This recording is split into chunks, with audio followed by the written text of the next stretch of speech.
Hello, and welcome to the first installment, the first episode, the first phase, the first month, the first part of the Masters of Cinema Ultimatum. Now, if you're unfamiliar with the concept, unfamiliar with the series, I recommend you go back and watch the introduction video I did at the beginning of the year, explaining and laying out what this challenge is for me, and obviously for you watching, but in a nutshell.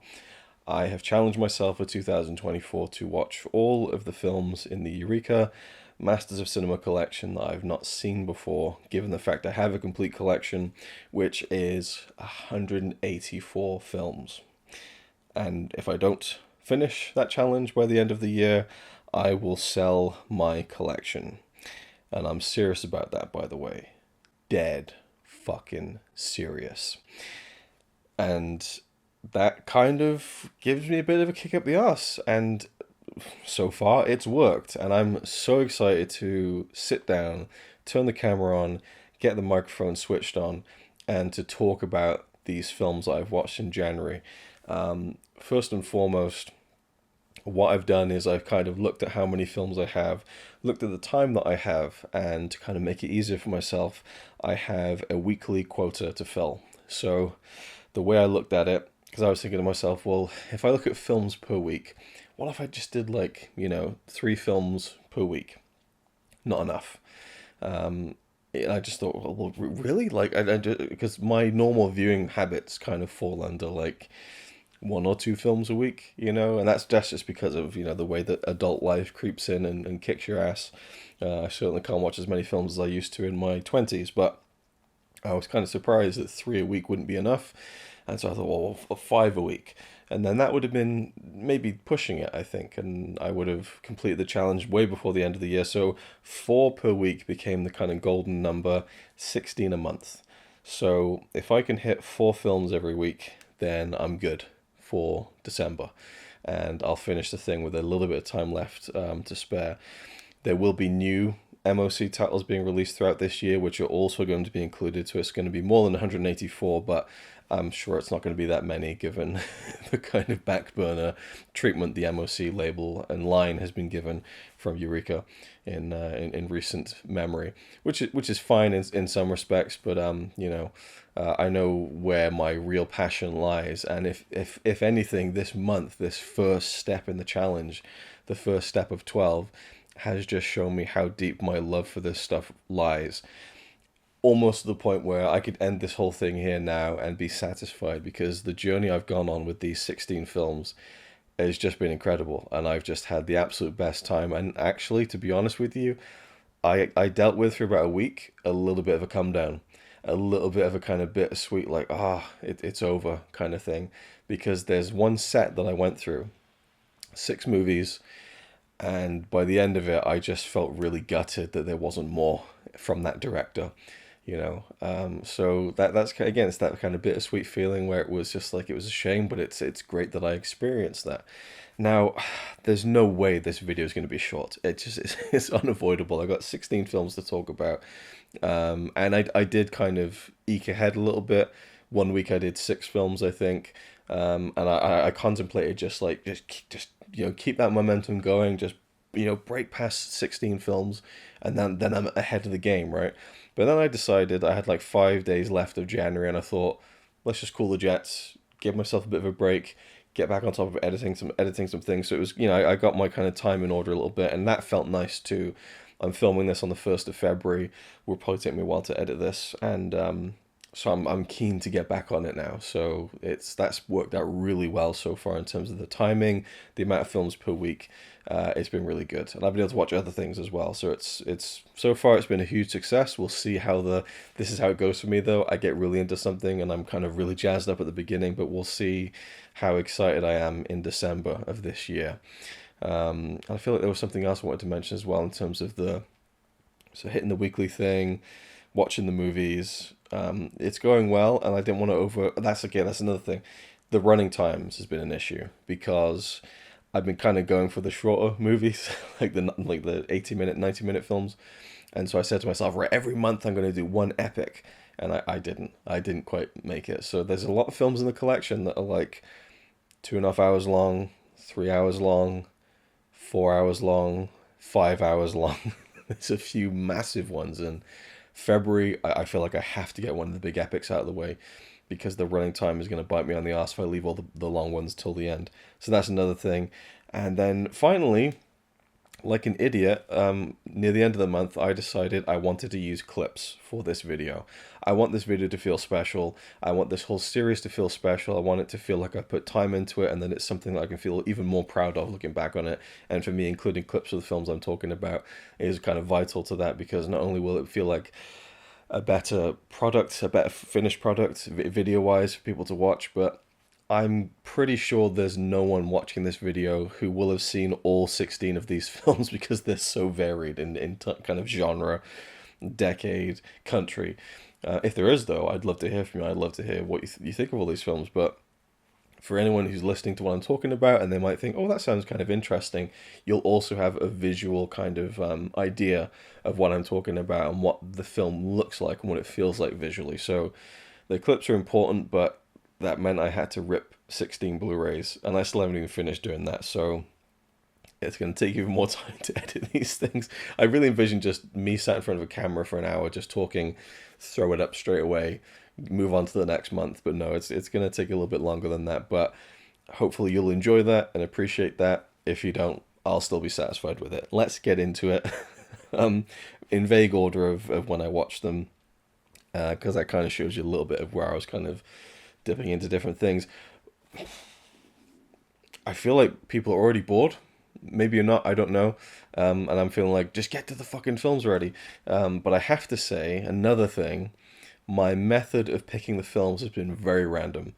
It's pretty much almost always been me standing in front of the collection, just looking at random things and going, let's go for that. And I really love that too. That's been really fun to kind of almost not know where I'm going each night I pick a movie. That's been really cool. But then some things influence my decisions into other avenues, of course, and that's going to naturally happen. Like, oh, I really love that Japanese film. Let's watch more Japanese cinema. And that's the great thing about this collection. There's so many different countries, so many different flavors that I can just go in so many different directions, and it's literally like a kid in a candy shop. And now that I am committing myself to this, it just kind of feels really fun and exciting. And also, one last final thing before we get into these films. I don't know how long this is going to be. I feel like there's no way I can do it in under an hour. We'll see how far we get with that. But some of these films really deserve an in-depth review. And so I have to try to remind myself to be concise, because I could really go on a lot about these. I feel like I could do 20 minutes on each film easily. You don't want to be here for over 3 hours. I don't want to be here for over 3 hours. And I feel like some of these would deserve individual reviews in their own right. So I'm saving more clips than I need in case to future-proof that for in the future. Maybe I want to do single in-depth reviews. I don't know. But again, there's only so much time, and I don't have as much of it as I would like. Let's get into it. Okay, so film number one. Starting with 184 films to get through. This was the first one I went with, spine number 274 in the collection, from 1971, The Third Part of the Night by Andrzej Żuławski.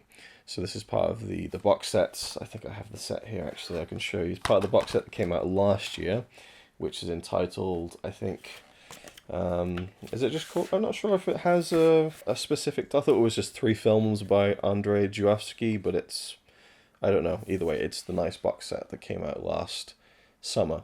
Now, this came out, and it was delayed a couple of times, and I was going to take it with me to Norway. Went to Norway for a couple of weeks last year, and I didn't bring the discs with me, and so I watched other things in Norway, then I came back, and it was right back to work, and then it kept getting put on the back burner for me, which was kind of disappointing.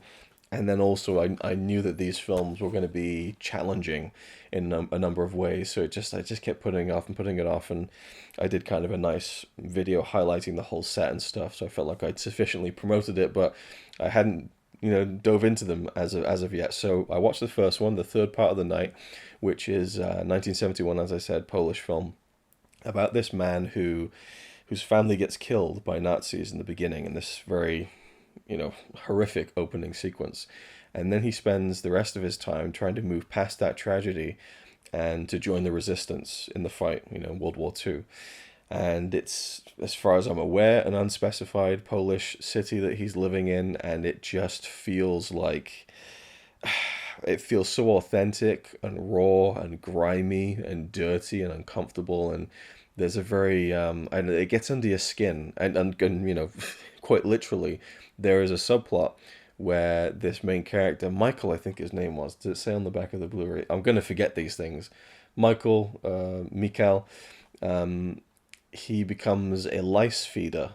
And when I saw this in the subtitles, I thought, well, that's slang for something, surely. But no, he actually ends up going to this like underground society where the people sit in a room with like a dozen boxes full of lice strapped to their legs so they can feed on the blood, and it's to develop vaccines and stuff. So you get a lot of kind of macro photography of lices, or lice, I should say, which is fairly uncomfortable to look at. I'm not a big fan of creepy crawlies, and it's a very challenging film, and it reminded me of Lynch's work. There are moments where I suddenly feel like this is a dream, or it feels very dreamy. There's a scene where a man turns up to see Mikhail, and he's wearing, I think, a trench coat or a suit and a kind of hat, and his face is just black. Yeah, there's just no face there, and I thought, wow, what a cool effect that is. That looks really interesting. But then he sits down next to Mikhail, and you can see that there's like a tight, or like, you know, kind of a tight, thin fabric over his face. I thought, that's a shame. The Blu-ray kind of shows you the trick that they used. But then later on, we see this man, and he goes to a graveyard, and he pulls off the tights that are over his face. So actually, it's meant to be an actual physical, literal mask in the canon of the movie. But at first, the effect was so strange and, you know, not quite nightmarish, but again, kind of like an uncomfortable dream. See, I have many dreams. I remember them vividly. I can tell you dreams I had 30 years ago. I have nightmares too, but there are sometimes uncomfortable dreams, I call them, where it's not a nightmare, but it's a dream that is really unsettling, and that's what this film feels like. There's one shot that I would call one of the most visually arresting shots I've seen in a film ever. And I'll show it to you out of context, but there's really no context in the film either. It just kind of happens. We see him on the bed, and we pan down to the floor, and then suddenly it opens up in this hole, and there's this woman there, this old woman, and it's just what is that? It's just so. I felt like something in my chest was like, you know, I had a physical reaction to that shot. It was so like powerful. And that to me is kind of what David Lynch does. So it reminded me of Lynch in some respects, and was a very strange film. There's also a birthing sequence, and I was like, oh, we're gonna see a real baby, and sure enough, this head pops out. I'm just like, holy shit! And they pull the head, and it was almost like I'd been assaulted, but I couldn't really do anything about it because it had already happened, you know. So that was an experience, seeing a baby born on film. That's got to be a first for me, I think. And he encounters a woman and kind of and gives birth to her child. You know, he kind of helps the delivery process. He's on the run from these men, and he ends up in her apartment, but she looks exactly like his wife. And so and then that reminded me of another Polish film, The Double Life of Veronique, which is a similarly dreamy kind of masterpiece. Anyway, I will be doing a full review of this at some point, so I will leave it there. But I really admired it. I'll put it that way. The third part of the night.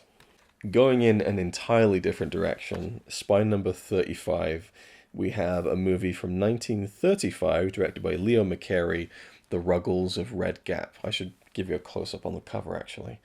So this is a film starring the great Charles Laughton. And I actually went back there's a video I made about 10 years ago, I think it was, where I showed off the first 100 spines in the collection. That was my early goal, was to get, it might have been 2015, so about 9 years ago, maybe even 2016. So either way, it was a while ago. And I showed off all 100, the first 100 films in the collection, the Masters of Cinema collection, and I was intrigued to see what I thought of this going back. So I went and had a look, and well, here's I'll try and insert the clip here. Here's what was what I thought of this film based on how I was collecting at that time. Spine number 35 from 1935, a film by Leo McCarey again. Ruggles of Red Gap. remember seeing the cover to this and thinking I was not interested whatsoever, so I'm intrigued to see if this turns out to be a film that I'll actually enjoy. Don't know anything about it, just the cover doesn't really appeal to me all that much. So, yeah, the cover doesn't do much for me. And back at that time, I was collecting the early spine numbers in the series because I didn't want them to go out of print. And that's the thing. The more titles in this collection are going out of print, by the month it seems like. So I was right to jump on it, and to kind of trust in the selection process of the people at Eureka, I guess, because so far I would say there isn't a film I actively dislike in the collection, but I'm sure I'll find one. This one, Ruggles of Red Gap. This is about a butler. I believe his name is Ruggles. Is it Marmaduke Ruggles? It seems to jump out. Yeah, I think that was his full name. So Ruggles is a British butler, British, and he is gambled away by his master in a game of poker, I believe, in Paris, to these newly wealthy American couple who are just brash and kind of the wife she's trying to project that she's classy but keeps getting like these fancy French things wrong.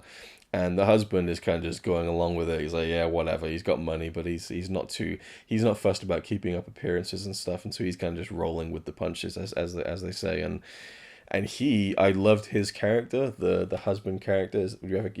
Egbert Floud, played by Charlie Ruggles. Interestingly enough, now Charlie Ruggles I'd seen in the Eureka release.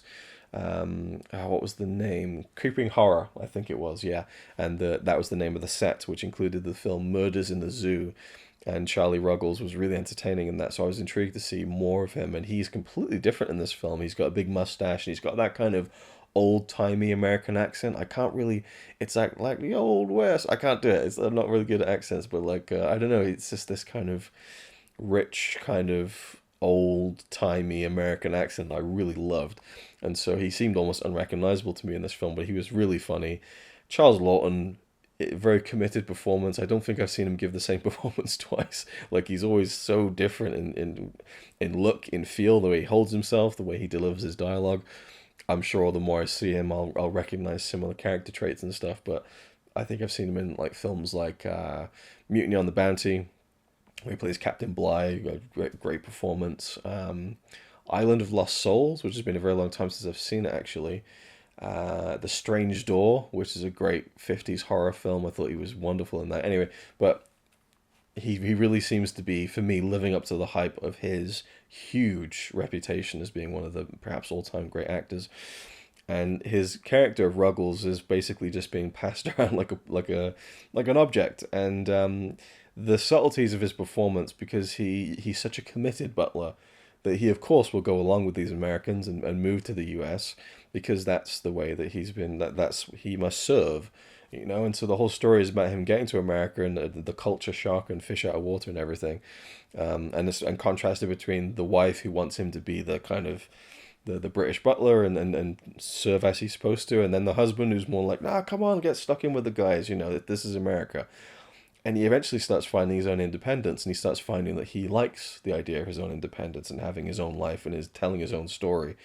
And so it ends up being quite sweet towards the end, actually. But it's a really funny film, and I really enjoyed it. It was just a very wonderful and warm is the two words I would use to describe it. I had a great time with this film, and yeah. So, and again, I'd like to go into more, but it's just the time constraints of not wanting this to go on for hours stops me from going too much deeper. But there was a good interview on here with Charles Lawton's biographer, the actor Simon Callow. I did actually watch that, and it was very interesting to kind of get his perspective on an actor who he's studied, obviously, and written a book on and stuff. But there's some radio adaptations there, also available as MP3s on the DVD disc, which is an interesting bonus feature. Next up, we have spine number 283 and 282. So I should have read that the other way around, 282 and 283. I have already put up full in-depth reviews of both of these on my channel, which feels like a miracle at this point with the amount of time I have. So you can refer to those for fuller thoughts, but the films were newly released in January of this year. Samurai Wolf 1 and 2 from 1966 and 1967. Directed by Hideo Gosha and starring Isao Natsuyagi as the titular Kiba, the furious wolf, samurai wolf, if you will. He is a drifter, a kind of a Ronin type, a masterless samurai, though Tony Raines makes a good case on the Blu-ray for him not being a true samurai, but a samurai type, an extremely skilled swordsman who's just kind of going from place to place.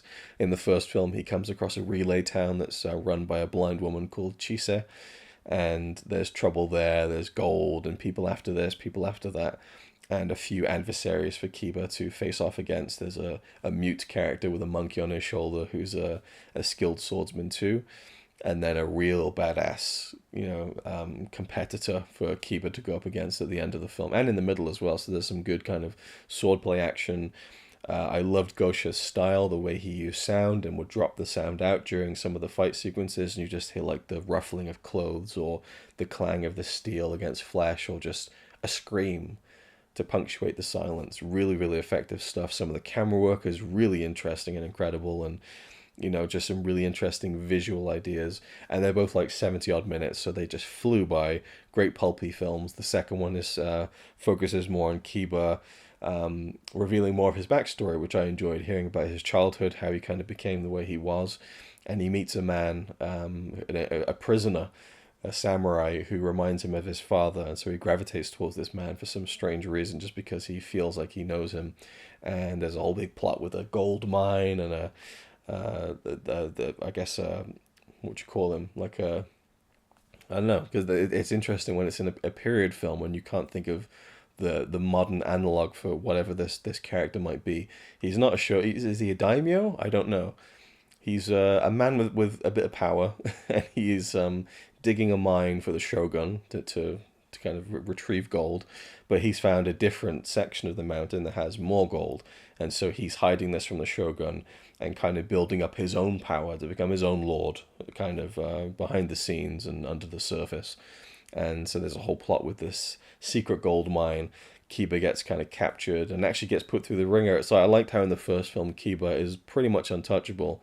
He's a complete badass.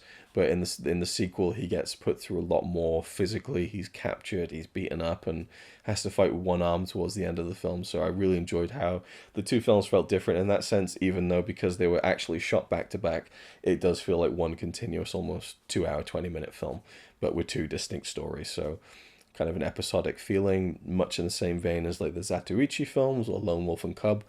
And I really liked the feeling of authenticity of the period, reminded me of some of Kurosawa's samurai films. So I absolutely loved both of those.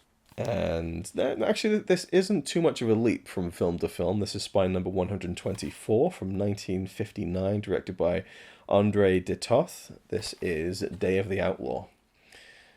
So I believe when this was released by Eureka, they kind of touted that this was one of the films that inspired Quentin Tarantino when he made The Hateful Eight, and you can see why. It's a snowy western starring Robert Ryan and Tina Louise, who I'm assuming plays the lead female character. Yes, but I was just saying that there's not a huge leap from the Samurai Wolf movies to this one, because one thing I also enjoyed about the Samurai Wolf films is the spaghetti western influence, right down to the score and the western feeling to it. So that was quite fun. But anyway, so a legit kind of good old American western here with Robert Ryan playing a man who's in love with a married woman, and he's about to have a showdown with the husband and settle this issue once and for all, when all of a sudden a group of outlaws burst into the local bar, led by a former military captain,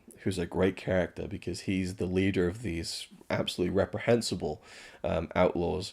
But when they get to this town, a very small town in the middle of nowhere, he declares that while we're here, you will not drink alcohol and you will not take advantage of the women of the town. And his men are not happy about that. They want to sleep with the women, they want to get drunk, but he has a mission for himself and for his men, and so he kind of gives the locals his word that they won't cause more trouble than they're already causing by kind of taking over the town. And so Robert Ryan is kind of the alpha of the town and our lead protagonist. rubs up against that, obviously, and it's really about how do we survive the presence of these really bad people.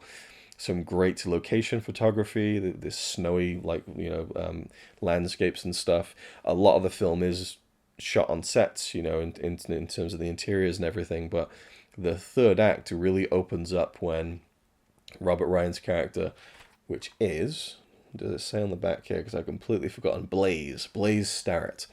Blaze decides to lead the outlaws out into the mountains to show them a way out and to where they need to go. And the outlaws don't trust him. They think he's going to lead them into a trap. But the captain, he trusts Blaze, and so they go off. And the third act is this kind of perilous journey through the snow and the mountains. And you get a feeling of how is he going to handle these guys? Is he going to try and take them out? Is he going to try and kill them? Is he going to try and escape to safety? And the way that his plan kind of goes is very surprising. I thought it was a really unique third act to a story like this. Some really good acting. Really enjoyed it. It was fairly brisk as well, 92 minutes. But I really like the character of Blaze, played by Robert Ryan, and the captain, Jack Bruin, played by Burl Ives. Really good film. Really enjoyed this one a lot. Next up, we have Spy Number 51. This is the debut feature film from one of the all-time great directors, one of the directors who gets touted in all those kinds of best-of lists of who are the greatest filmmakers of all time. From 1953, this film is Fear and Desire, directed by Stanley Kubrick. Apparently, this is a film that in his later years he did not want people to see, and I can see why. It's rough around the edges, to say the least. This film is only 62 minutes, which influenced my decision to watch it, to be completely honest. But I loved watching it. It's not a bad film, but it's rough around the edges. There's some sloppy editing at times. There's some inspired editing at times.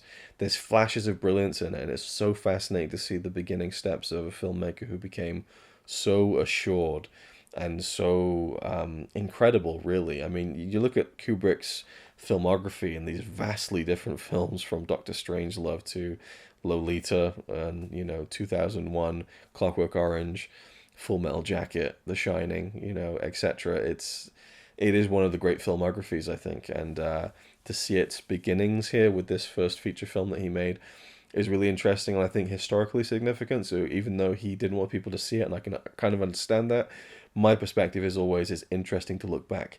It's fascinating to see the beginning steps. And I don't think that takes away or diminishes anything of what came later. It's just interesting. I believe it is a film that was selected for the Library of Congress, the kind of government basically preserving these films for historical significance or cultural significance.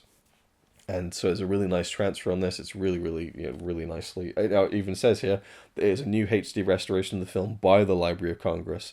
So it's directly kind of sourced from there. But the Blu-ray has a few of his early short films. Day of the Fight from 1951, Flying Padre from 1951, and The Seafarers from 1953. I enjoyed the documentaries more than the feature, I think, especially Day of the Fight, which is a documentary about a boxing match in New York City, I think, which is a fairly interesting look at kind of the preparations and the two fighters and everything.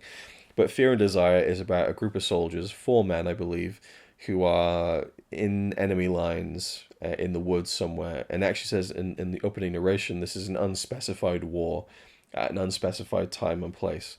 So it's really not trying to evoke any particular conflict, but just the idea of people in a precarious situation in war times. So you have these soldiers in the woods, and that kind of ties very neatly into the first film, where, well, let's just set it in the woods. You don't need any sets and natural light and all that.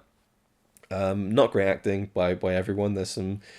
There's a few moments there where the acting's pretty decent, but you just kind of go along with it, I think. But I still think there's some nice cinematography in here, and they capture a woman, which makes things very interesting and uncomfortable. And there's a sequence where they rush into a building to take out a couple of soldiers of the opposite side, and I loved the way that it was cut and presented. It was very stark and in your face, and the close-ups on the hands and the food, really intriguing stuff. So overall, I really liked it. It just it's not like a fully formed, finished, like polished. Here's a film with, well, they probably did work hard on it, but it doesn't feel like anything near the level of quality you'd expect from Stanley Kubrick. So worth noting if you're going to go watch this film. But I still think it's interesting and fascinating, and there are a few moments that I really enjoyed in it. Which brings us to really the main event of this whole month. I think this is something that completely blew me away. I was not expecting it, and I really should have known better. But I went into this film expecting it to be just a quick way to mark another film off the list.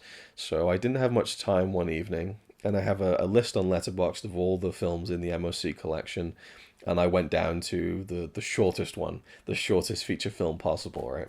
And it's a film from 1918, and it's called I Don't Want to Be a Man. Although in the actual translation in the movie itself, I believe it's I Wouldn't Want to Be a Man. And it's about 45 minutes long. And so I watched it, silent film, and I absolutely fell in love with it. And I just thought, I got to see more from this set. And the set is called Lubitsch in Berlin, or Lubitsch. I'm not 100% sure on the pronunciation there, but Ernst Lubitsch, the German director, who was one of the famous examples of a German director in the silent era who went to Hollywood, among people like F.W. Murnau, Fritz Lang. But he went earlier on, I think, in the 20s and made a name for himself making Hollywood films. This is about the films, or this set covers the period of time where he was making a lot of films in Germany and Berlin. And the full title for this is Lubitsch in Berlin, Fairy Tales, Melodramas, and Sex Comedies. Now, I bought this, I think it was £20 or something. I think I got this from Zavvi, because it was just a regular, no slipcover, no box set. I bought it from Zavvi for 20 quid when it was on offer or something. 3-disc set, 6 movies. I'm a big silent film fan, if you don't know that about me. And it all started with the MOC collection. Go back to Sunrise, Metropolis. The story I always tell, the way I always put it, is a trip to the moon pushed the door of silent cinema slightly ajar for me. And then Metropolis pushed that door even further. Sunrise just blew it wide open, and then Buster Keaton came along and drop kicked the door completely off its hinges and threw me through the door, and I was enveloped in the world of silent cinema forever. I've probably seen over 100 silent films at this point, I would say, including short films, and I've gone to the cinema to see silent films. Still so much more for me to explore, but it's something I'm really passionate about. But I do go through waves and phases of it, and it's been a number of years since I really immersed myself in silent films, and I've been holding on to a lot of the ones in my collection because there was an ill-fated project of mine called Silent Movie Marathon 4, A History of Silence. I wanted to go through the whole history of silent cinema beyond even the 20s, and I did half of it in Norway, and then we had to move. And I always felt like it was a disjointed project that I couldn't fully finish. And so I've held on to a lot of these, thinking I'd include them in that kind of project, but obviously it's not to be, and so it is what it is. But this set the color of it just seems unappealing to me. It's nice that you got a picture of Lubitsch on the front there. I guess I'll oscillate between calling him Lubitsch and Lubitsch just so that I'm right some of the time. But the color of it is just very, I don't know, bland, like the brown, or I'm slightly colorblind. It might be gray, green. I don't know. It's a murky looking, case. And now that I've seen all the films, I just think, God, what if was like a nice 3 Amore case set with reversible artwork, really gorgeous original posters. Like I get my creative juices get flowing, but the presentation of the cover of this is not the best, and it doesn't give a good impression of the films, I think, which are so full of life and so full of wonder and just awe-inspiring visuals. And the sex comedies part almost throws me off as well, where it just feels like they're kind of, I thought maybe they'd be like hour-long movies that are kind of, fairly silly, and some of them are, to be fair, but there's a couple of epics in this, like really substantial, incredible films. And I had this similar experience with another film in the collection called, I'll try and find it. This one, Spine Number 93, which is Madame du Barry. So I watched this in one of my silent movie marathons. Just the cover just really puts me off. Nothing about me really was interested in this. And I'd never seen a Lubitsch film either. But when I watched this, and it's like a 2 hour, period film set like during, when is it? It's like King Louis the 15th. So when is that? Let's see. I don't know when it's supposed to be set, but it's like a period film with like the period dresses and stuff that puts me off, But I watched it and I absolutely fell in love with it. Emil Jannings and Pola Negri. I'd never seen Pola Negri before, and I just thought she was incredible. And so this film I loved. And so I guess I should have known better, and that I probably would have been in the bag for these movies, but I wasn't quite as prepared for what I was about to experience with these 6 films. So I watched I Wouldn't Like to Be a Man from 1918. Then I moved on to The Doll from 1919. Then I went to The Oyster Princess from 1919 also. And these 3 films all star the actress Ossie Oswalder. And I just fell in love with this woman because, and not even from the physical side of it, but just her spirit on camera. And I reviewed a few months ago the film Pandora's Box, also in the MOC collection. And there's a lot of talk about Louise Brooks almost inventing acting in front of your eyes. And in the late 1920s in Germany, this American actress who came over with such a natural screen presence. But you can go back to the 1910s and see people like Ossie Oswalder and Pola Negri giving these wildly natural and kind of ahead of their time performances in silent films. And so those 3 I loved. And then I took a break and watched some of the other films, and then I came back and finished the rest of the set. I thought, shall I leave the rest of the set or shall I just finish it? And I finished it, and I both regret it and also don't regret it, because now I've seen them all and I'm so excited about all of them and talking about all of them. So we'll work through these 6 films now in order. So the first one, I Wouldn't Like to Be a Man. This, I won't hold the case up for the whole time. We're talking about this set for a long time. So I Wouldn't Like to Be a Man is about this character that Ossie Oswalder plays, where she's this young woman and she's a bit brash. The opening scene of the film, she's smoking and playing cards with these guys. And I don't know if it's meant to be her parents or not, or I think it's like her aunt and uncle maybe. They're a bit concerned with her behavior. And right at the beginning, she's smoking, and her aunt or her mother or whoever, her parental figure, the matriarch of her situation's like, you shouldn't smoke, we didn't used to do that back in my day, and the dialogue is so snappy and witty and feels modern. And I love the punchline to the gag where she takes the cigarette off Ossie, and then she leaves, and then she has a few puffs herself, and she's like, I don't know why anyone would smoke. This is just ridiculous. I just have no idea what the appeal is. And then she starts enjoying it, I love that stuff. And the film is about a guardian who comes in, or kind of, I think that was the term that was used, that kind of her uncle goes away, and so another kind of patriarch figure comes into the household who's going to kind of, I guess, teach her manners and watch over her and keep her behavior under control. And this man decides that she cannot go out and enjoy herself one night. And so she decides she's going to dress up as a man and go out on the town. And so the second half of this film is her going out and having this wild night out. And just the vibrancy of the party sequence is just incredible. Like, you really feel there's so many extras there, and she goes and she actually bumps into the guy who's supposed to be watching over her, this guardian figure. And she ends up spoiling a date that he's having, and she charms the woman herself. And so he gets into a mood with her and stuff, but then they start actually chatting and drinking and then kissing. And I was just blown away, like, what the fuck is going on? Because he, for all he knows, is he's kissing a man, and just the openness of that felt crazy for a film from the 1910s, and then they're blind drunk and they get a cab home and they're just smooching in the in the back of the cab, right? And so it was this kind of, it turned into a gay movie which I thought was just really refreshing. And I just thought this is awesome. And what I loved about the finale to the film, which spoilers, but I'm going to imagine that no one's watching this video feeling precious over spoilers on a film that's 106 years old.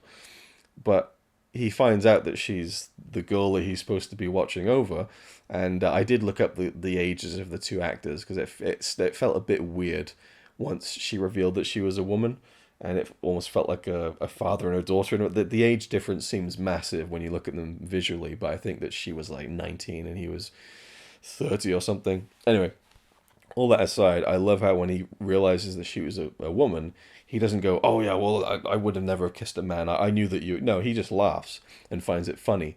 And so to me, that kind of just the idea of it being this kind of almost a gay experience, right? It's kind of almost having your cake and eating it at the same time. But I liked that it felt free enough to do that and that. But also, I just loved this woman's performance. I just think she was just so bouncy and full of life, which is a term I used a lot when I reviewed Pandora's Box, but it's the best way that I can describe it, and you'll be hearing me use that term as we move on, although I'm starting to feel my voice go, and I am at the tail end of a sickness, so fingers crossed I get through the rest of this fucking thing. The next film is called The Doll, and opens with Lubitsch himself on camera, literally constructing a diorama, and then we go inside it, and there's an actor on the cardboard diorama, and then we go into this kind of cartoony world, and we see this young man who's this blithering idiot, and he's the heir to kind of an important title, but he doesn't want to marry. He just, no, I can't marry, I couldn't possibly. And so he runs away and he goes to this this church, and there's this really weird kind of almost like maybe a satire on the church, where there's all these monks who are talking about how they've got no money to eat and all of that, but they're just gorging themselves on all this food. And once they meet this young man, they take him in, but they realize that if he agrees to marry and to carry on the bloodline and everything of this important family, he'll get a big substantial kind of money payment. A money payment, I'll leave that in for free. You know, kind of a dowry, I think. And the monks are like, oh, well, you should definitely do that and give us the money. these religious men are just pure kind of like opportunistic, money grubbing, bastards basically. And he's like, no, I can't possibly marry anyone. And they're like, no, it's okay. We know a toy maker. He'll build you a wife, a doll. It'll look like the real thing, but you won't have to actually, be married to anyone. And so we go see this toy maker character, and he's built this doll, this life-size doll that looks just like his daughter, again played by Osios Wilder. And there's this young boy who the toy maker's assistant, who is just brilliant. I love this kid. He's so funny. And at one point, I mean, he's getting slapped around by the toy maker and stuff, and he's got attitude, and he's giving it all this. And at one point, he just walks away from the kind of the setting of the scene, walks over to the wall, and then he just looks at the camera and just starts breaking the fourth wall and just making these throwaway comments. And I just thought, holy shit, Lubitsch is he's so experimental with this stuff. But then, you kind of look at things in the 20s and go, wow, they were doing things way ahead of their time. They were doing it in the 1910s. It makes me think, was cinema invented a lot longer? It's just, I sometimes have this weird fantasy where movies existed 500 years ago and it was all destroyed and everything. But every time you think that you've seen the first instance of something, someone has probably already done it. It's just interesting to me to see and to feel the modern touches of the comedy in Lubitsch's films. I think it's really, really interesting. But eventually the man, he goes, meets the toy maker, and there's this one, again, I feel like I could do full in-depth reviews and talk about a lot of the minor things, and I shouldn't get into all that, I suppose. But so I will hold back a little bit on that. But there's a great joke where the young boy, the assistant, he starts dancing around with the doll and he ends up breaking it. And just the visual of that is really funny. But he's distraught with himself, and there's a whole big blowout because of it. And the toy maker, his hair turns white with shock, and there's a fun little kind of sequence there, visual effects. But then he's in the kitchen and he's just basically saying, that's it, I'm done. I'm just gonna throw myself out the window, and the mother or the wife is just like, it's like this really dramatic, no, don't jump out the window, and then it cuts to the reverse angle. He just lets himself down on the floor and walks away. I died laughing. I just thought, this fucking film, this guy, he knows comedy, there are lines of dialogue that are funny with no visual. Like, the writing is really important in these films too. They talk about how Buster Keaton and Charlie Chaplin had a friendly competition of who could make the film with the least amount of title cards, to try and tell a story purely visually. And you can do that with slapstick and that kind of thing, but I find that the slapstick stuff in these films by Lou Beach really works, but it has really snappy dialogue too that is almost equally as important as the visual stuff in terms of the comedy. So that's another thing I really enjoyed. But the doll was good fun, and I really enjoyed the sequences where obviously Ossie Oswalda's character, she has to pretend to be the doll because the real doll is broken, and so she goes along. And it could be this kind of uncomfortable, almost like predatory situation where this real woman is supposed to be playing a lifeless doll, but the way that she plays it, she's having the time of her life, just almost like it's a big joke. Makes it just really super fun and enjoyable, but a very wacky, weird film, leading into another 1919 film called The Oyster Princess, the last one with Ossie Oswalda. I'm guessing that's how you pronounce her name too. It feels right to me. I don't know. Either way, she plays the Oyster Princess. Her father is a very successful businessman in the oyster business. Take a shot every time I say the word business. And she reads this newspaper that says like another young socialite has got married to a prince, and so she trashes her room and she's like, "That's it, Dad. I want to be a princess. So find me a prince to marry." So he's okay. Yes, this there's kind of a recurring gag where he's like, this does not impress me. Like, she's really set on becoming a princess, and he's like, this does not impress me. Meaning, this won't do. So I'm going to find my daughter a prince to marry. And so a prince is selected, but the prince in question is not a particularly notable prince. Maybe he's one of those people who had kind of an old family lineage or something, but he's living in relative squalor. And when he hears the news, he sends his friend, his assistant, to go and scope out this oyster girl. And so his hapless assistant goes to this huge mansion and is greeted by all these men and everything, and it's the comedy of errors and kind of the miscommunication where they all assume he's the prince, and he can never quite get a word in edgeways. And so when she first meets him, she's looking at him like, well, he's not nothing he's nothing to write home about physically, but he'll do, I guess. And then she spends all this time getting ready, and he has to wait and stuff, and you see him just pacing around. I just loved all the little machinations of like the almost like nonsensical movements of the plot, where it's like, does this really need to be shown on screen? But it's farcical, and I enjoyed the farce of it. And eventually she ends up getting married to him anyway, and he's just, at this point, he's just given into it, and he's just loving life and everything. But she's getting increasingly exasperated with it. She's just not impressed with this guy at all. And then obviously it leads into, she meets the real prince and they fall in love, and there's this wacky sequence where her and all the other women, they're gonna have a big massive boxing brawl to kind of decide who gets to go out with him. And it's absolute lunacy in the best possible way, and she is just a firecracker. I love the fire and the energy and the spirit that this woman imbued in her performances in these films, and she's just so great. And I love the final gag of the film, where the oyster king, I guess we could call him, once she does marry the prince, but he kind of reminds me of like Donkey Kong. I don't know what it is about this guy's makeup. It reminds me of Donkey Kong. And also this film at the beginning had a pre-roll credit sequence that showed you the actors. And at first I thought it was meant to be the characters, but you see the kind of the oyster businessman without his makeup on in the opening credits. So that's kind of a cool, like, introducing the players kind of sequence. I love kind of different alternative opening titles and things. Anyway, so throughout the film, he's like, this does not impress me.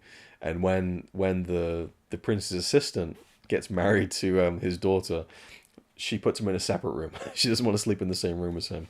And so her father comes in to make sure that they're getting it on, and he's like, "Oh, this does not impress me that she's not sealing the deal with this guy, or this guy isn't sealing the deal with her." And so the final punchline of the film is she gets the prince, she gets who she wants, and they go into bed together, and they're just kind of sat in bed. They're not really doing anything salacious.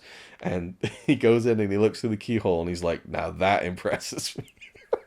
So I was just dying laughing at the end of it. I loved The Oyster Princess. A fucking great film. And we're only halfway through this set.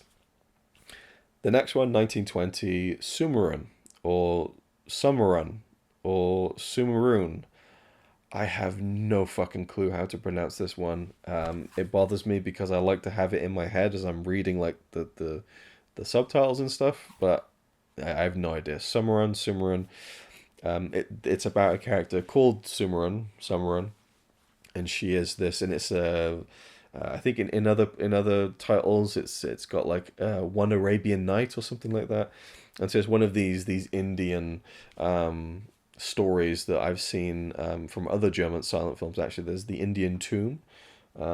So they have these kinds of big Indian kind of architecture and stuff, and Arabian tales kinds of flavor. So we have this woman who is one of the sheik's many mistresses, but I guess she's in some ways the favorite, and she falls in love with a carpet maker, a simple kind of a clothing merchant. And the sheik finds out and is very enraged about this, and it's about the love story there.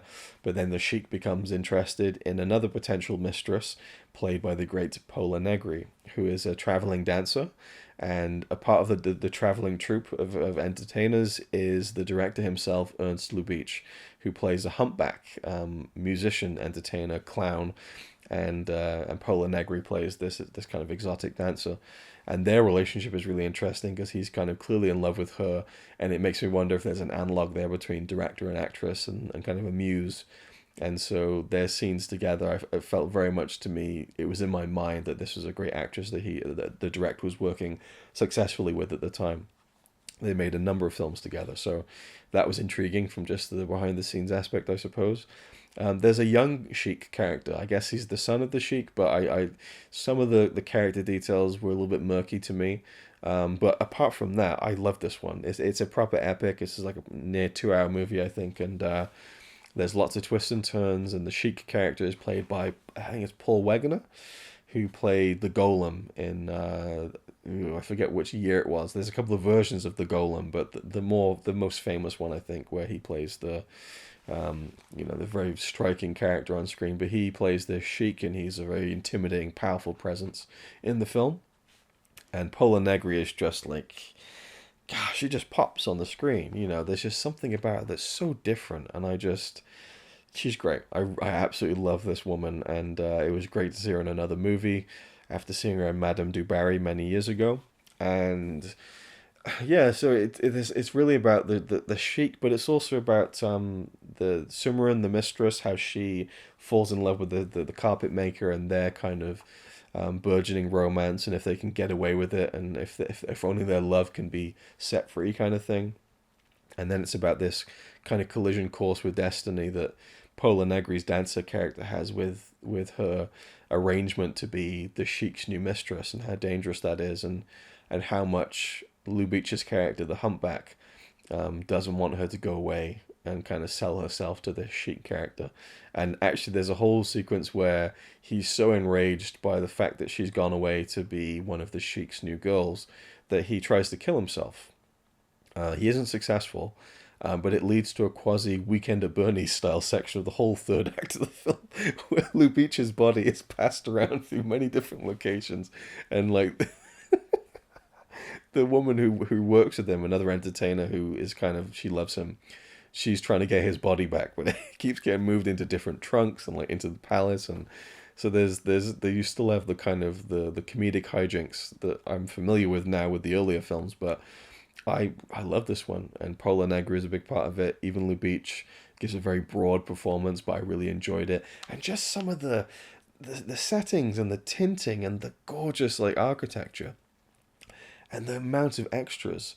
some of this stuff you could just pause it and it seems like a picture from the 1800s or earlier. Like there's an authenticity to it, even though yes, in some cases you can see the artifice of a set, or whatever. But I love some of these big, broad, massive scale sets, and you see it even in the earlier films in terms of some of the sequences and stuff. But there's just a liveliness to all of these films, whether it's a musical sequence with a party or whether it's people in the streets. It's these films are so full of life, and we hear nothing, but the scores that have been made 100 years afterwards or whatever the case may be. I was in love with the form of these films when I was watching them, these silent movies.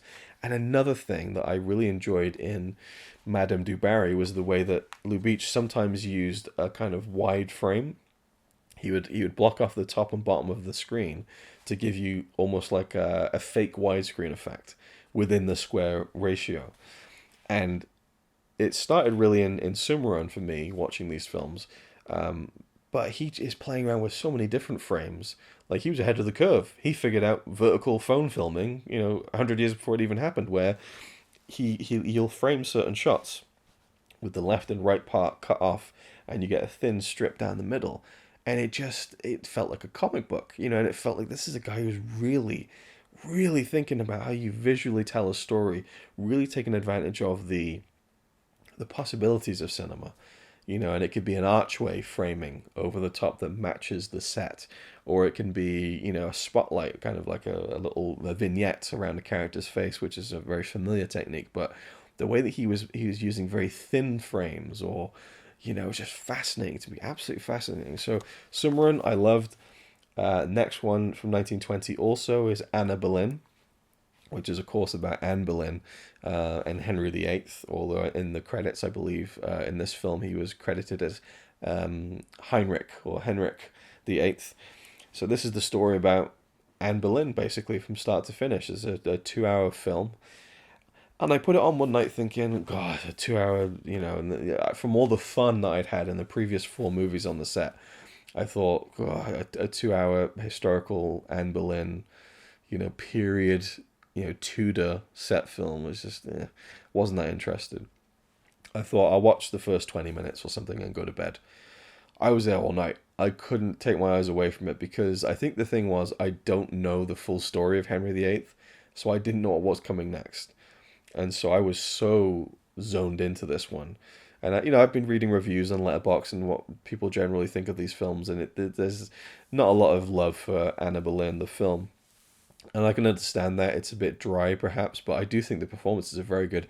Emil Jannings plays Henry VIII in a fairly subdued performance, actually. He plays him as more of a conniving kind of, I don't know. I expect him to be very broad, especially Henry VIII, and there's a bit of that, but not much. And I found him to be a very menacing, calculating figure.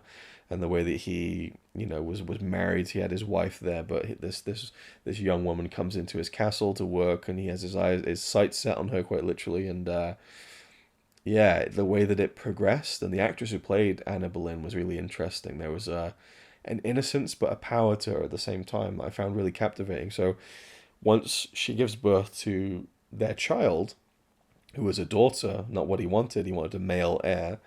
I thought, well, shit, this is like back in those days. Are they going to kill the baby? So I was on edge to a huge degree for like at least 40 minutes because there's moments where Henry comes in, he picks up the baby, and I'm like, what the like it looks sinister to me. And I was just like petrified that something was going to happen to this baby because I just don't. All I remember from school was, what was it? Divorced, beheaded, died. Divorced, beheaded, survived. And so I had a good feeling that Anne Boleyn was not going to make it out of this movie with her head attached to her shoulders. But beyond that, I didn't know much else about it. Now, one thing I was really disappointed with was the way they saw the story through. And Henry really becomes a non-entity in the last 20 minutes of the movie, which in a way was really effective because it showed you how much she was cut off, no pun intended, and isolated and, dispatched with at the end. But no, spoilers, but the last shot of the film is Anne Boleyn being guided away off camera. You get a brief glimpse of a guy there, the executioner, but that's it. And I just thought, show us the head rolling. Like, I know that was really grim, but like I felt like the time invested, you should see how it ended, even if you don't show the actual, beheading itself, the decapitation, but to show the sequence in which she is about to die. I mean, they do show her preparing for it, but I went straight to Wikipedia and read up all about the history of it after I watched the film, and the real story is so much more captivating. Where apparently there was a crowd, and she gave this speech, and she was defiant till the end, and it just felt more mournful and anticlimactic in the film. Another example of incredible costumes and set design, like huge, massive sets. It's just absolute a sea of extras, made for just really authentic feeling sequences. And again, with the tinting and with the production design, you almost feel like this is a film from hundreds and hundreds of years ago. And that's another thing I really enjoy. I guess that's why I probably enjoy period films that were made in the silent era much more than I enjoy period films that are made in the modern era, because I can almost believe that I'm in the time period that they've set the film in. Which brings us to the final film of this set, and we still have a couple more to go. But we're making fairly good time. I had in my head it would probably be about 90 minutes. So the final film in the set is called The Mountain Cat from 1921. I want to do full reviews of all of these. I feel like I've really gone into it now, though, so maybe I've kind of spoiled that somewhat. But The Mountain Cat, 1921. I feel like this is going to be one of my favorite films of all time at a certain point. Once I've seen it a couple more, maybe it will, maybe it won't. And maybe in some ways I enjoyed other films more in this set. But The Mountain Cat from 1921, I was so enchanted with. And it reminded me of the film, I think it's called Toys with Robin Williams, which to me feels like a fever dream of my childhood now. But like, the Wildcat is set in the mountains of Russia, I'm assuming, based on the character names. And there's this fortress up in this snowy mountaintop. And there's a man who runs the fortress, and he has all his soldiers there, but they feel like toy soldiers. And the design of the interior of this place feels like a kid had made it, or like a children's show set. It's all very weird. I think I read in someone's review it felt like German expressionism, but like in kind of a pop candy style, rather than darkness and shadows. It's kind of, you can almost imagine everything is like pink and blue, and there's just something about the set design that is so, I don't know, different and weird and unreal and surreal. And so we have this fortress with these soldiers, and the man who runs the place, the king, I guess you could call, let's just call him the king for argument's sake. His daughter is very intrigued by the fact that a new man is being sent to post in the fortress, and he's apparently supposed to be a very dashing young man. And so immediately she's like, this could be my new husband. And the man and his wife are like, this could be a suitor for our daughter, and she could finally get married and things will go well. And yes, I am starting to lose my voice. Fantastic. Hopefully by the end of next month I'll have it back. So we see this young dashing soldier on his way to the fortress, but he gets kind of caught up along the way with a group of robbers who also live in the mountains, but they live in tents. It's a complete, absolutely different end of the spectrum. And amongst the robbers is a daughter of the leader, played by Pola Negri. And she, again, just amazing in this film. There's just moments of her that I just thought, it's cinema. I don't know. I feel like Pola Negri is cinema. She was born to be in the movies. The movies were made for Pola Negri to descend upon and grace its presence. I don't know. I feel like that lofty bullshit talk is worth, all of the eye rolling that it might receive from certain people, because she's just so great. That there's a shot where she stands on the mountaintop and fires a gun, and she's just a fucking badass. I love her. I absolutely love Pola Negri. And there's an amazing sequence where she infiltrates the fortress at one point, and she's a wild woman. She's the wild cat, right? And she finds this fancy like makeup station. She's going through all this stuff. She's just like, at first she's kind of being a bit conservative, and then she's just sloshing herself with perfume. powder all over her fucking face. It's an amazing sequence, and but the robbers stop the prince, and she kind of falls in love with him, and he kind of falls in love with her. So now we have this guy who's supposed to come in and do the right thing of, our daughter needs a nice prospect for a husband and everything, and he's kind of interested, but he prefers the wildcat out in the wilderness. And so you get this big sequence where the soldiers fight the robbers, and that's probably the weakest part of the film for me, is the fight sequence in the mountains, where there's just no sense of geography whatsoever, and it was really confusing. And I thought that, compared to the level of detail and cohesiveness and really mastery of the art form of making movies that I've seen in the previous 5 films, that sequence between the fight between the robbers and the soldiers in the mountains halfway through the film felt really amateur in comparison. I don't know whether it was just a case of not having great spots and that's another, the location work is great. They're clearly out in snowy mountains somewhere. And again, that just juxtaposes really interestingly with the really just, I don't know, strange sets when we get inside the fortress and inside the tent, I suppose, as well, is probably a set. But I loved the dynamic of this woman and this man, and perhaps the destiny intervening to bring them together. And I found the conclusion to be incredibly surprising and really wonderful. And I actually, towards the end, I was thinking, God, I hope this film wraps up really well, because I really love it and I want it to have a good ending. So I could go into it more, and I'm keen to watch it again and again. And I had this weird thought while I was watching it. I thought, this feels like a film I could show to my kids. I just had this vision, this daydream, like an ideal situation where I sit down with my kids and I'm like, we're going to watch this silent film, and I'll tell you what's going on and translate the subtitles, and and I just felt like it would be fun for kids to watch in the way that I had fun watching Laurel and Hardy films when I was a kid. I'm sure that that's not a situation that will ever come to pass, but for some reason it just popped into my head that, like, I could see me watching this with my kids. I don't know. So The Wildcat felt like a special film to me, but I'm keen to revisit it and see if the magic holds up to my memory of it. And that is the Lubitsch in Berlin set. Talked about, discussed, packed it, booked it, fucked off. Okay, we're done. And those were spine numbers 175, 176, 177, 178, 179, and 180. I need a drink of water. So how are you enjoying this video so far? Let me know in the comments. I'm enjoying it, but my vocal cords are not. So we have 4 more films to get through, actually. So I had a taste of the silent cinema, and I wanted to go back to it pretty soon. And I was feeling the bittersweet come down of no more Lubitsch films. So I went into this 2-film set, spine number 245 and 246. 2 films by John Ford. We have Hellbent and Straight Shooting, although it's in the other order because Straight Shooting came first, which annoys me with the way they've laid out on the slipcover, actually. But Straight Shooting from 1917, the distinction of being the first film of John Ford's career, the first feature film.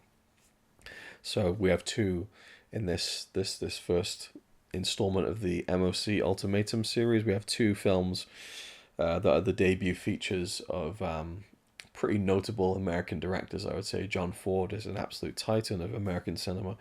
But Straight Shooting and Hellbent, we also have I think you get a different different cover on the inside. This is the brief period where Eureka were using the Scanavo cases, the Criterion style. And I'm now realizing I need to plug my camera in because I've been talking for that long. So let me do that, and I'll magically, smoothly, and seamlessly get back to talking about these films. There, seamless, just like magic, right? I was tempted to just change my clothes and just kind of make a gag out of it, but I haven't got the time. So Straight Shooting, 1917. And I let me just think about this one. So we have, I think the same guy plays the lead in both films. Harry Carey. It revived the career of Harry. Can you imagine that? A guy in 1917 whose career is revived, like a late career comeback. He gives a rough and tumble performance here as a hired gun who turns on his employers to defend an innocent farmer and his family. So this is the classic kind of Western setup of the settlers versus the kind of the ranchers, like the people who want to come in and put down the barbed wire fences and say we own this and you own that, and then you have the settlers who've just lived off the land as long as they can remember, and it's that clash of these two very strong ideologies, and the way that there's a certain section in the area in which the film is set where these guys come in and they put a fence around it and they say anyone who trespasses onto this little spring creek will be shot dead, And so we have this main family, and they're struggling with this, and then Harry Carey comes in, and he's a hired hand who's just he's pretty handy with a gun, and he's going to be on the side of the bad guys, but he ends up kind of coming across and seeing what happens and how this affects the lives of real families, and he decides he's going to fight for them. He's going to fight for the good cause. And it's interesting now I talk about it. I haven't retained a lot of the details of these films as much as I did the previous six, which I watched earlier.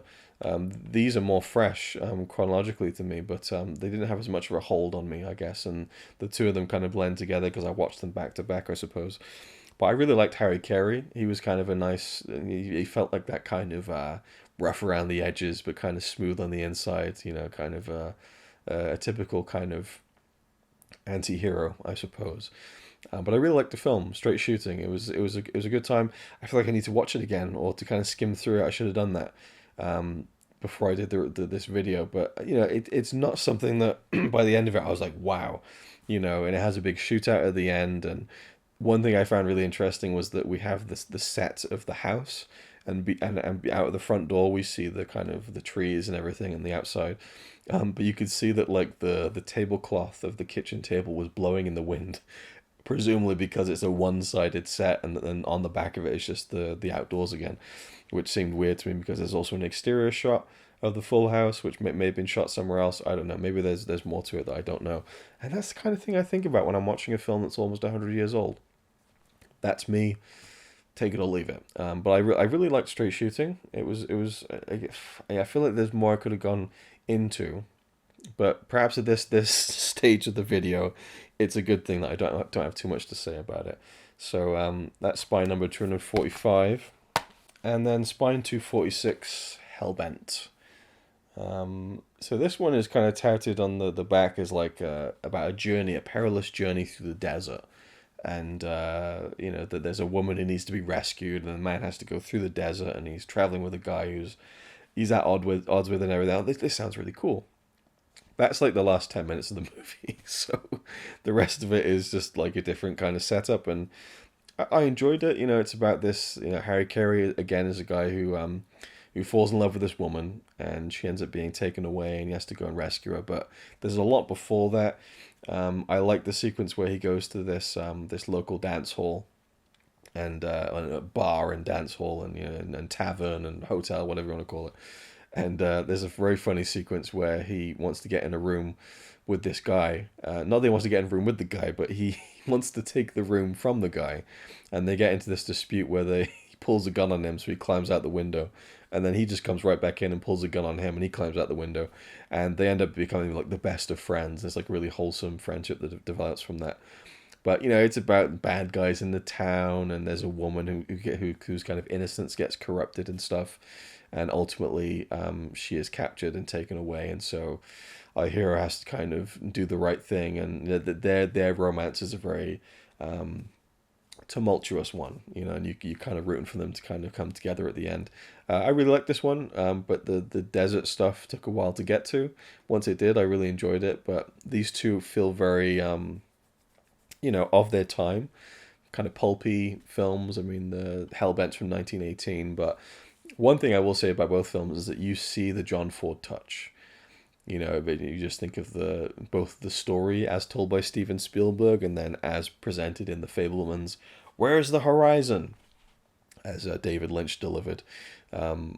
and you see it in these films. You see these kind of the way that he frames the landscapes, the way that he captures these Western images, is something that he became a real master of, and it's there in these two early films that he made. And so, much like Kubrick, you can see the beginning stages of a master. But I would even say that Fear and Desire by Kubrick, a little rough around the edges. These films, not so much. For their time, they're very well made, very well put together. They're typical kind of stories, I suppose, but I really enjoyed them. And, I feel like I'm in the bag for anything that is a silent film. So I kind of, not that I go easy on them, but it's much easier for me to enjoy them because I come to a silent film with different wants, I guess, or different. They give me different things. Silent films. I want a good story. I want interesting visuals that maybe are kind of, ooh, I've never seen that before. But the story is key. Obviously, you want a good story. But there's this whole other element to me that is so enjoyable. It's just knowing how old it is and being impressed by things that it might do that are ahead of its time, or just seeing different places of the world from 100 years ago, or whatever the case may be, or seeing how they decide to create a set to depict a house or a bar or whatever it may be, and every little thing from the costumes down to the production design, the cinematography, the choices in the performers and the performances, even the dialogue is all the style of intertitles. I really like the font that was used in both films, so I'm interested in so much of what goes on in these films that even if they're not great, I still really get a lot out of it, if that makes any kind of sense. But I really enjoyed these two. Probably preferred Straight Shooting a lot more. It felt like a fuller plot, and that classic, again, kind of the settlers versus the ranchers kind of story that we see a lot in Western movies.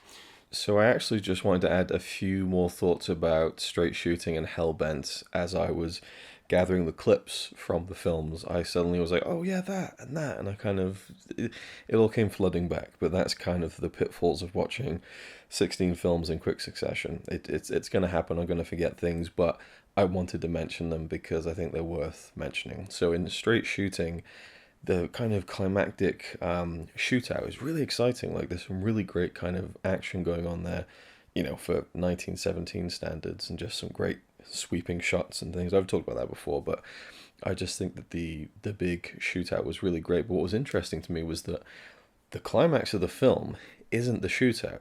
It's this like 10-minute kind of character, slow-paced kind of human drama. You have the big showdown and the big fight, and then you just focus on the aftermath in a really interesting way, where the daughter of this family has kind of fallen in love with Harry Carey's character. And just this shot where it's in the house, it's a very typical kind of 1910s shot. It's just showing you straight on just a room with people in it. But the choice from John Ford to go in close on this girl, to focus on what she's going through, with no real dialogue, or even, you're not even seeing her say anything, that just feels really ahead of its time. And then also this angle, just different ways of presenting the characters.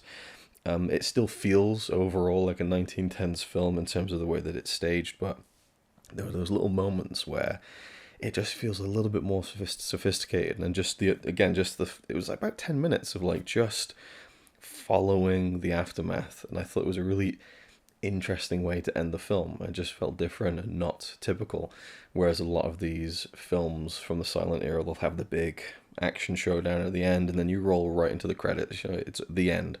So that was kind of interesting. With Hellbent, I'd really forgotten how funny it was, and Harry Carey's kind of the little kind of details of his performance are really funny, like when he's courting the girl and he's trying to like hold the finger out with the cup of tea, but then the payoff to the gag with him being uncertain on how to hold the cup is that he doesn't even like the tea. So just like the building of little gags and little things here and there just felt kind of natural and ahead of their time as well. And there's a fun little bit where he must be thinking he has double vision when he looks at these two twins, identical twins. That was kind of fun. And I just think that there's some great kind of action beats in that film too. There's this incredible sequence where this cart goes flying over this like massive drop, and the way that it lands and crashes, and then you see the remnants of the carriage whiz past, and it's an incredibly timed shot. They got really lucky with that one. I think just imagine being in a cinema in 1917, seeing that cart go off the cliff and being like, holy shit, and then the horses come racing. It's just so perfectly timed. I love that little moment. And again, the humor I really enjoyed, but the beginning was really interesting. You have this novelist, I think this guy's character was, and you don't really see him again, but he's pondering something at the beginning of the movie, and then he walks over to this painting, and we move into the painting, and then the painting becomes like the scene, and it's such a cool transition. I mean, this is like 20 years before Orson Welles did this kind of thing with Citizen Kane, and I'm sure it's been done many other times in the silent era, but I really thought that was a cool touch. And that introduced us to Harry Carey's character, and I really liked the little joke where he's been run out of town for cheating at card games, and he's just he's still hungover by the looks of it. And he's pulling out just endless amounts of ace cards from his pocket. So that's kind of that. Also, just shows you who he is as a character at the beginning, and that sets him up for a more redemptive kind of wholesome romance with this woman throughout the rest of the film. Anyway, just a few other things that I liked about these two, and John Ford, one of the titans of American cinema, and you can really see how capable and how just solid he was at this very early stage in his career. So I think that's really cool and something that I really enjoyed getting a peek at. And it's just great that we have these films, they still exist, and we're able to watch them over 100 years, after they were made. I think it's a great time capsule. But the main takeaway for me is Harry Carey. I just think that he's great. I'd like to see more of him if there's more available.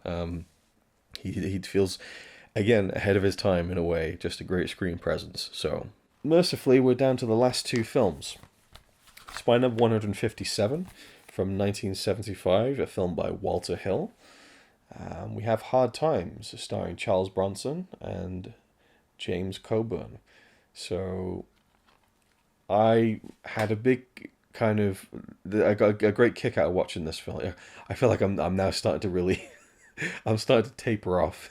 I had so much enthusiasm when I burned it all on the Lou Beach in Berlin set, discussing that. Hard Times, I had a real kick out of watching this because I know this is a film my gramp would have loved. My gramp is almost been gone for 21 years now. I'm pretty sure I found this film in his old VHS collection that I procured last year. I'm making a documentary about the life of my gramp and my demons and my ghosts with his death. It's really about me as much as it is him. But anyway, so I'm feeling in more of a mood of thinking about my gramp, and so watching this, I just had a smile on my face imagining him watching this. And he loves Charles Bronson because I can see the multitude of Charles Bronson films he recorded from the TV, and knowing that he kind of likes the kind of the manly man, the manly men. And this is a really simple tale. This is about a guy called Cheney, played by Charles Bronson. He's a drifter. We see him right at the beginning. He's kind of train surfing, and he gets off and he comes across this underground fight that's being held. Men are placing bets and stuff, and he meets James Coburn's character, who's kind of an underground fight promoter, this kind of wheeler dealer type, and Cheney's like, well, I can fight for you. So Coburn takes a chance on him, and Cheney just knocks this guy out flat in one punch, and immediately you can almost see the dollar signs flashing in James Coburn's eyes, and so he decides that this guy Cheney is going to make me a lot of money with his fists. And so this is just a movie about fights, about men fighting men. There's just a group of like 20 guys there just cheering them on with a few bets at stake. And so Coburn takes Bronson back to New Orleans with him, and they try and make some real money. And the stakes get higher. And there's a really wealthy man who seems to get a kick out of, beating up other people with his guy, who's this really tough bastard. And so it's all about them building themselves up to be in the running to have this fight, which is a great kind of, almost feels like a climactic showdown in this kind of cage fight. And the fight sequences, they're very rough and ready. They're very movie-esque, very just tough guys and punches. And, the choreography is not the most realistic in the world, but it was really, I think the way that they staged the fights in terms of the psychology of the characters was very well done. I certainly got really into it, and I thought that it was really enjoyable from that aspect. Charles Bronson, it's that kind of the mold of like, not that it's different with Paul Newman, but I think of Paul Newman and Steve McQueen, the kind of the tough man, but like the cool, calm, collected charisma. Seemingly by doing nothing, he kind of pops on the screen. He's got a great face for cinema. James Coburn, very bouncy, and I really enjoyed his performance in this. This guy who just is always down on his luck because he always keeps pushing it. When he starts making some serious money with Cheney, he just pisses it all away gambling, and then he's got to build himself back up again. And so it's really more about Coburn's character, and we'll try and get a name for that. Actually, Speed. Speed is such a great name for that character because he's just always onto something, and as quickly as the money comes in, it's going back out again. But I really enjoyed this, seeing New Orleans in the 70s. I think it's set in the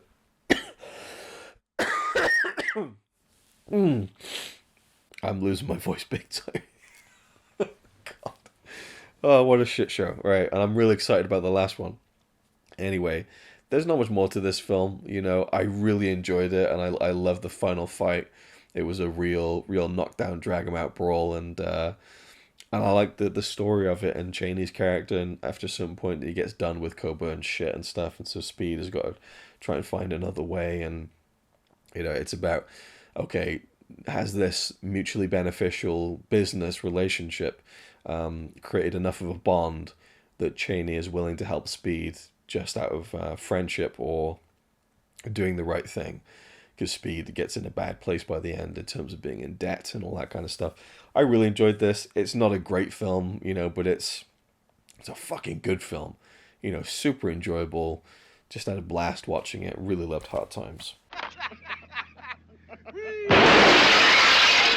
One more sip of water and we'll get into the final film here. I had a feeling it was going to be a 90-minute one. I had a feeling it was going to go an hour and a half, which means if we keep up this kind of pace, then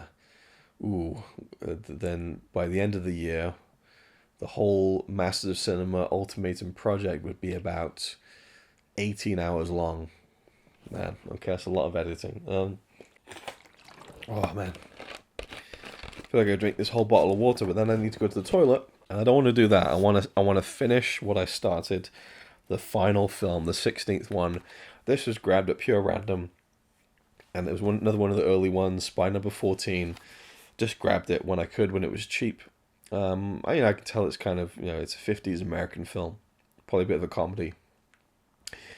Came away from this buzzing on life. I fucking love this film. Man, yeah, this put a huge smile on my face. I was just like, where's this film been all my life? I loved it. From 1957, directed by Frank Tashlin. Will success spoil Rock Hunter?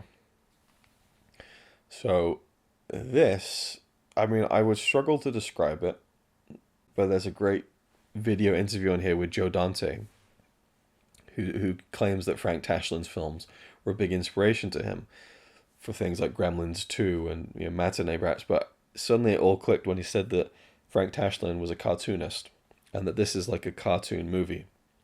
That is a great way to look at it. Will Success Spoil Rock Hunter is about a man who works in advertising, and he's about to lose his job, and so he's trying to find this last ditch pitch to save his job, to retain a client. And his big idea is to get like the biggest actress in the world to endorse their product. And if he can get that, he can secure his job and keep things going. He's got a girlfriend who he loves, and so he wants to keep his happy family life going and moving forward, and even maybe progressing to the next stage as well with his girlfriend. And he does find a way to get in touch with this big name actress, whose name is, I know the actress's name, Rita Marlowe, who is just the like prototypical Marilyn Monroe type. And I've read that the actress who plays Jane Mansfield was kind of almost like a Marilyn Monroe clone, but very much the film is presenting her as the Marilyn Monroe type for sure, beyond leaning into some of the iconography perhaps. And I'm not even sure about the full timeline of when Marilyn Monroe became the kind of typical, the iconography of her. I knew that she'd acted for many years, but I don't know too much about Marilyn Monroe. But regardless, they're leaning into it with the hair and the attitude and everything. She has a very annoying squeak that she does. But Rita Marlowe, she meets Rockwell Hunter, and he says to her, look, can you endorse this product that that my client has? I think it's a lipstick, and she agrees to do this as long as he pretends to be her new boyfriend, because she's just gone through a breakup and she wants to make this guy jealous. And so he kind of falls into this great opportunity, but now he becomes the most famous man in the world because he's the new boyfriend of the most famous actress in the world. And he becomes known, what was the name that they call him? Loverboy or Loverdoll. And so you get these teenage girls going, it's Loverdoll, and they're chasing him down in the street and stuff, and he's just completely swarmed with attention. But he's going to get this huge endorsement. He's going to rise up in the advertising company that he works for. But his girlfriend is left by the wayside. And so it's about, what do you do if you have an opportunity to achieve great success beyond your wildest dreams, everything you ever wanted, but at a cost to your personal life and at a cost to perhaps your own integrity. And so this is really a wacky, zany 1950s American comedy that really has a great message at the heart of it. And by the end of the film, I really felt like it stuck the landing on defining your own success and not looking at the bigger picture and thinking that what everyone else wants and what everyone else seems to want in life, and the success and the money and the title and the accolades, if that stuff is really what you want, great. But if it isn't, you shouldn't be chasing it. You should really look at what's most important and follow your own heart. And I thought that was such a fucking great message in a film that is absolutely crazy. This film opens with the 20th Century Fox fanfare, and you have the actor who plays Rock Hunter, Tony Randall, in the corner of the screen playing instruments along with the fanfare. Then we zoom in on him, and he's like, God, the things they put in actors' contracts these days, right? And he's like, welcome to the movie. And he's trying to find the name of the film on a piece of paper, and he keeps getting it wrong until the lead actresses turn up and say, will success spoil Rock Hunter? He's like, oh yes, thank you, ladies. And then we have this opening title sequence, which is a whole satire on the advertising industry. And that's the thing. This is 1957. We're in the infancy of television. This is a film that is completely lampooning television, the advertising industry, radio in some aspects, and movies. It has so many layers to it, and it's so enjoyable. The dialogue is witty and snappy. That opening title sequence, as I said, we have various stupid commercials, that are just absolutely ridiculous, and they have punchlines that are really funny. I showed Connie the beginning of the opening titles the day after I watched this, just to give her an idea of what I was talking about. I was like, isn't this really funny? And Connie was like, this is really modern humor. I was like, I know, right? And I said, well, you got the idea of it. You don't have to watch the whole thing. She said, no, I want to see more. She wanted to see more of it, right? And then I almost feel like this might spoil things for someone, but an hour into the movie, there is a commercial break in the movie. So Tony Randall walks out from a curtain, we're building up the story and this inner turmoil of this guy.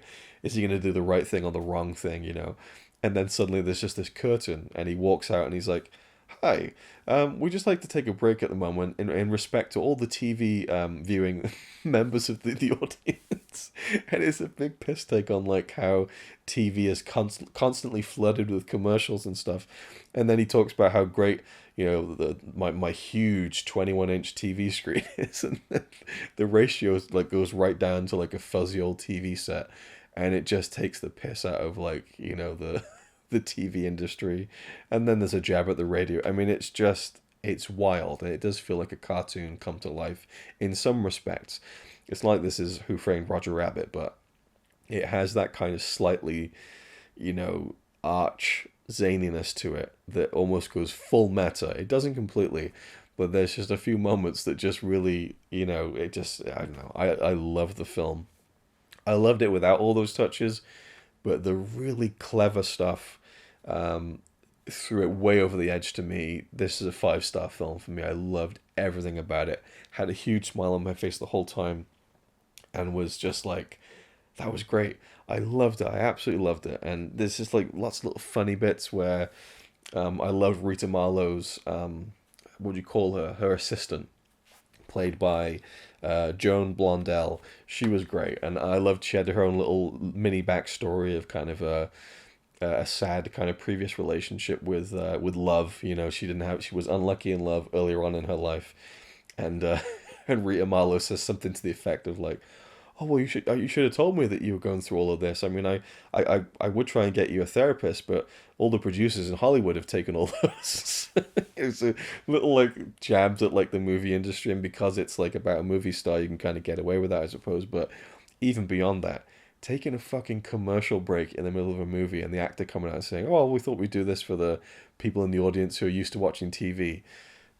Brilliant, absolutely fucking brilliant. And there's a show-stopping cameo at the end, like a comedy legend pops up right at the end of this film, and I just thought, fucking hell, it's blank blank, you know. Will Successful, Rock Hunter, loved every single thing about it. At one point, Tony Randall's cadence reminded me of Jeff Goldblum. I met a psychiatrist at a party once, and he told me that my pipe smoking revealed my psychic tensions. Half of me wanted success, while the other half wanted failure. So I couldn't make up my mind whether to inhale or exhale. But I could just talk on and on about this film, and I absolutely loved it. And that's it. We're done. Okay, on my recording, it's 1 hour 34 minutes. So we're looking at probably a 90-minute video. Thank you for watching. Thank you for listening. I hope you did watch. At least keep an eye on the video just to see some of the clips that I included. A lot of work, but I feel like it should hopefully make the videos better and feel more special, hopefully. But man, I've loved doing this.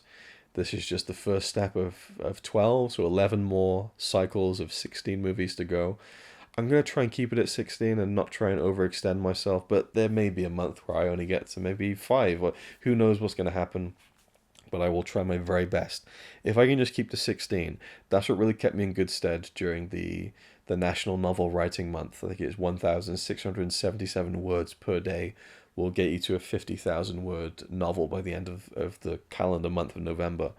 So, and that really helped me, that having that goal and that kind of maybe overreaching a little bit and relaxing one day, so that will probably be part of this as well. But 16 films, I had a good time with all of them.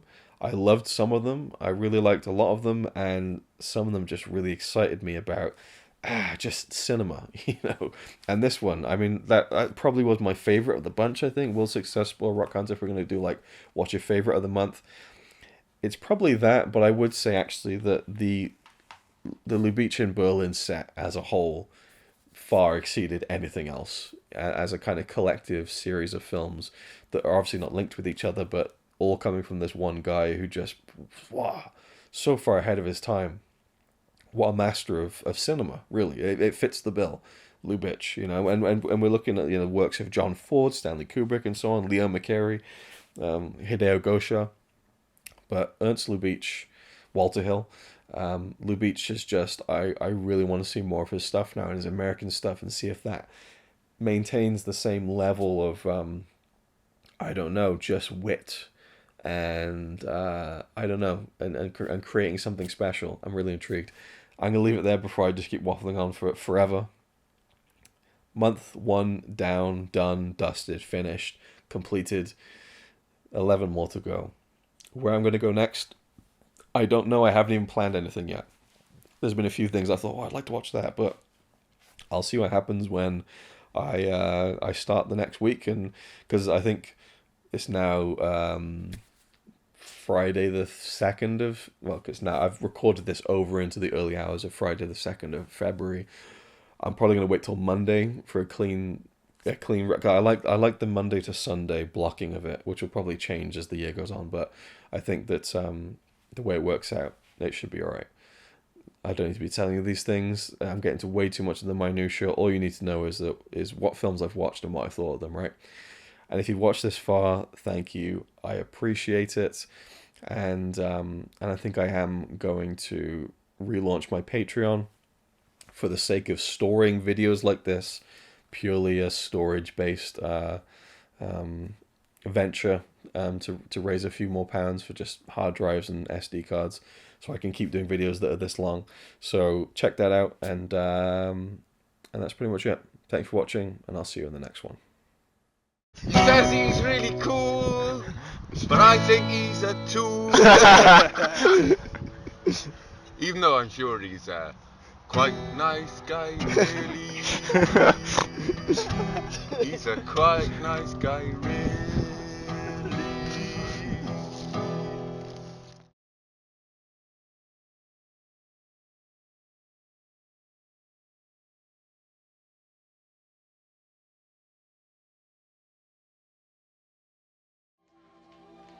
The suit is a little large. You think so? It's the pants mostly. The shoulders are all right.